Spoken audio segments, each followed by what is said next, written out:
Hello everyone, आज मैं आप लोगों के लिए मैक्रो इकोनॉमिक्स के chapter first concept and types of equilibrium के नेक्स्ट क्वेश्चंस को लेकर आई हूँ। चलिए हम लोग स्टार्ट करते हैं। क्वेश्चन है कि अर्थशास्त्र के क्षेत्र में साम्य के महत्व को स्पष्ट कीजिए। ठीक है, तो इसका आंसर हुआ साम्य के विश्लेषण का महत्व, मतलब साम्य का महत्व निम्न प्रकार है। तो इसका नंबर फर्स्ट है मूल्य निर्धारण में महत्व, इम्पोर्टेंस इन प्राइस डिटर्मिनेशन।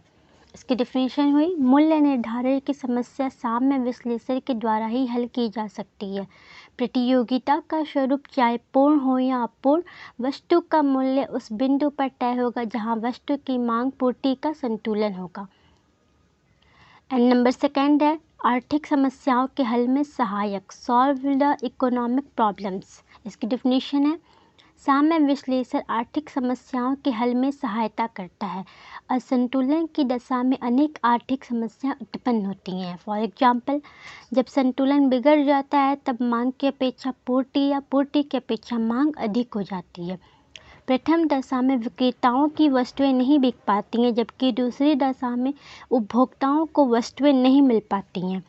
परिणाम स्वरूप क्रेताओं और विक्रेताओं के बीच प्रतियोगिता होती है और यह प्रतियोगिता तब तक चलती रहती है जब तक कि फिर से नया संतुलन स्थापित न हो जाए। इस प्रकार असामान्य परिस्थितियों के उतार चढ़ावों को व्यवस्थित करने के लिए साम्य का महत्व बढ़ जाता है। नंबर थर्ड है उपभोक्ता के संदर्भ में साम्य का महत्व, इम्पोर्टेंस फॉर कंज्यूमर। इसकी डिफिनेशन है उपभोक्ता के जीवन में भी साम्य का बहुत महत्व है। प्रत्येक उपभोक्ता साधनों और आवश्यकताओं की समस्याओं के बीच फंसा रहता है। वह तब तक असंतुलन की दशा में रहता है जब तक कि वह सीमित तथा वैकल्पिक प्रयोग वाले साधनों से अधिक आवश्यकताओं की पूर्ति नहीं कर लेता है। जब उपभोक्ता अपने इस उद्देश्य में सफल हो जाता है तब उसे साम्य प्राप्त होता है। यही साम्य उपभोक्ता को अधिकतम संतुष्टि प्रदान कर सकता है। नंबर फोर्थ है पूर्वानुमान, प्रिडिक्शन। इसकी डिफिनेशन है साम्य का विचार भविष्य संबंधी निर्णयों में भी सहायता करता है। किस वस्तु का उत्पादन किया जाए और किसका नहीं, तथा कितनी मात्रा में वस्तु का उत्पादन किया जाए, वस्तु की कीमत घटाई जाए या बढ़ाई जाए आदि अनेक ऐसी बातें हैं जिनका निर्णय भविष्य संबंधी योजनाओं को ध्यान में रखकर ही करना होता है। हमें इन सभी बातों में तभी सफलता मिल सकती है जबकि हम साम्य की स्थिति को ध्यान में रखकर निर्णय करते हों। एंड लास्ट है फिफ्थ, साधनों के पारिश्रमिक निर्धारण में महत्व, इम्पोर्टेंस इन फैक्टर प्राइसिंग।